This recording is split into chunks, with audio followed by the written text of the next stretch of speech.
I'm Shay Russell for mining.com.au, and joining me today from Impact Minerals, the Managing Director, Dr. Mike Jones. Mike, how are you, mate? I'm great, Shay. Great to see you again. Yeah, it's good to see you. Shame we're not catching up in person. However, I wanted to jump on and talk about the excellent capital raising that you've just done for Impact Minerals. Can you walk me through it? Yes, so look, we're really well cashed up at the moment. We've done a couple of things in the last 3 or 4 weeks. So, first one and the biggest one was that we raised $3 million in a placement, and that was done at 2 cents, which is the highest placement that we've done for quite a few years. So, and that's on the back of a recent good run in the share price as the story about that Lake Hope high purity alumina project gets out there.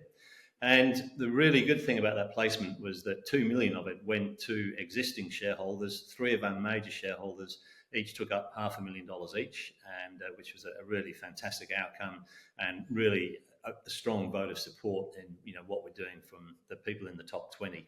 So the raise was done by Evolution Capital, Barclay Pierce, and they did a good job. We'd actually pushed the brokers to the limit in terms of the price that they were willing to do something at, and we didn't want to do it for less than 2 cents. And the options, there was a free option, but one for three, and that's probably one of the better raises that's been done for a junior in some time. So we're very happy with that and the vote of confidence. And then the second thing that we did was we actually, by coincidence, we had some listed options from a rights issue we did a couple of years ago that were expiring last weekend. And their exercise price for those was 2 cents. So we had been trading well north of 2 cents, but of course, with the placement at 2 cents, we came back to more or less the level of of those options. And I'm really pleased to say that we got $725,000 from a total of just over 200 shareholders. And we had checks coming in for amounts from like literally $250 up to $130,000. So it was so that was a really strong vote of support from our sort of retail and smaller shareholders as well as the major shareholders. So I think overall we're getting the message from across the range of shareholders that we have that look, we really support what you're doing, and we're very happy to keep pushing forward now. And so we're well funded to keep up with that work. Listen, this is an excellent vote of conviction in the projects that you're working on with Lake Hope, the alumina project, or the high purity alumina project out at Lake Hope. But now I want to know how you're going to spend that money, because I absolutely love explorers that are spending money putting holes on the ground. Tell me, what are you going to do with it? Well, if you've listened to any of the stories that I've told about Lake Hope, the drilling only cost us $60,000 because it was, if you remember, with the rubber mallet and the plastic push tube that we just hammer into the top 2 meters of the lake, which is where all of the value is in that clay there. So we have actually just completed a round of drilling, costing another amazing, probably $50,000-$60,000 to convert as much as we can of the resource into a measured resource, which will then allow us to convert it to our maiden reserve, which is a key part of the pre-feasibility study. And that's what we're well into at the moment, and that's where the majority of the money is going to be spent, over the next 6 months. So we've got a lot of work going on in that. And the great thing about the options was that we also have our Arkan strategic battery metals project. I used to call it nickel, copper, lithium project, but everyone else now calls them strategic and battery metals. So we had to change. And but we've got a fantastic copper target that we'll be drilling towards the end of this year once the wheat season is over in the wheat belt, because that's where it is here just outside Perth. So yeah, so we're pretty well funded. Yeah, you're in rude good financial health, so congratulations to you. So obviously we've got the pre-feasibility study coming out from Lake Hope. Is that later this year? And also too, what else can we expect to see from Impact Minerals? Because you've got two very interesting projects here. You've got the Lake Hope project underway, and you've got, as you called, your battery minerals project, because that's what the market's calling it now, underway. What can we expect to hear from those two over the next 6 months? So, and the pre-phase, there are really 4 pillars to it that I've spoken about. So, the first one is the metallurgical test work. That's the really crucial thing for us at the moment.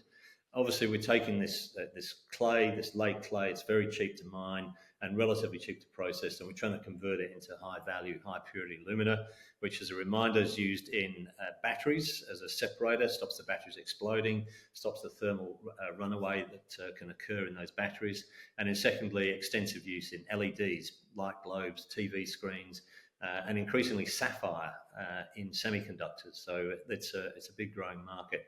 So getting the metallurgical test work right is the first thing. Now, that's all been going well. We have two processes that we've talked about. Part of the pre-fees will be to determine which one of those two is the one that we'll progress with. We're pretty confident we know which one that is, but we've got a little bit more test work to do. And then that'll lead on to engineering studies and how much it's going to cost to build the plant in detail. So that's the first one. The second one is the mining approvals process. That's be careful what you wish for kind of thing. I've always wanted to build a mine, and now we're actually building one. As I look at my inbox filling up every day with all of the things that need to be done, I'm like, oh my goodness. And but it's a fantastic challenge. So that's really revolves around lodging a mining lease application. Now we did talk about lodging it earlier, but we wanted to be making sure that we had the right approach with the Naju peoples, the First Nations people on whose land the project lies. And we've had a very good relationship with them already. We completed the heritage survey on the lake last year and got the tick that there's no significant heritage issues on the lake. And then we've recently met with the PBC that manages the affairs of the Naju, and we'll be entering into the negotiations with them for agreement. And that's a crucial part of getting the mining lease granted. So we've also announced that our environmental baseline studies have also been basically ticked off, no significant issues down there. So those two things, plus the resource, which will be a reserve, are the three things that we hope will speed up the approvals process to get a mining lease granted, pretty quickly. So that's the second one. The third one quickly is all about the where we're going to build the plant. We'll have a probably significant update on that soon. Scoping study we did in November was based on us working out of Kalgoorlie, but we're actually going to truck the material almost certainly to Kwinana. There's a lot of synergies there between companies that can provide us chemicals, that can take some of our waste away, and land is actually quite available down there, so that's a big thing. And then the last one, and in the long term, this is actually the most important one, and that's actually getting product out into our clients and potential customers for offtake. So that's the link with the metallurgical test work. Once we've got that process sorted, producing consistent chemical purity, we will then really hit the marketing later this year and getting product into qualification. And those are the four pillars of the PFS, Shay. You have got an enormous amount of work happening behind the scenes, and I really appreciate your detailed response because it's a good reminder of how much of what it takes to actually get that final product out of the ground, and you just don't see all of it.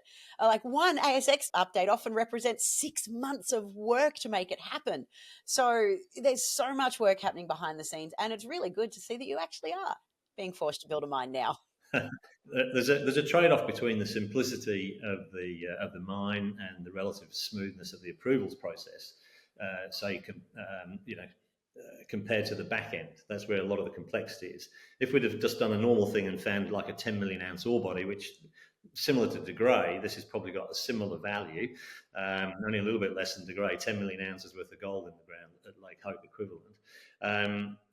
You dig a hole, you build the plant next to it, and then you sell a concentrate. So, but getting the approvals on that and doing the feasibility studies costs, tens, if not hundreds of millions of dollars to get to the stage of starting and mining.